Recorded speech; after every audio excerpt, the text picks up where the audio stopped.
the vast majority of chapters or surah of the Quran was named by the Prophet ﷺ. For example, Al-Baqarah, Ali Imran, An-Nisa, and so on.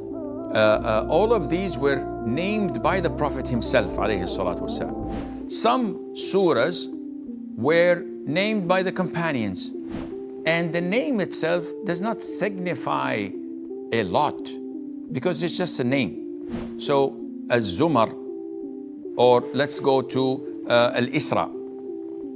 Surah Al-Isra is known to be as Surah Bani Israel. So that's another name of it. And there are various numbers of surah like Surah Al-Sajda or Alif Lam Mim Al-Sajda. Surah Tabarak is known as Surah Al-Mulk, and so on. So the names, the vast majority was given by the Prophet ﷺ. Some of them were ijtihad from the companions, may Allah be pleased with them.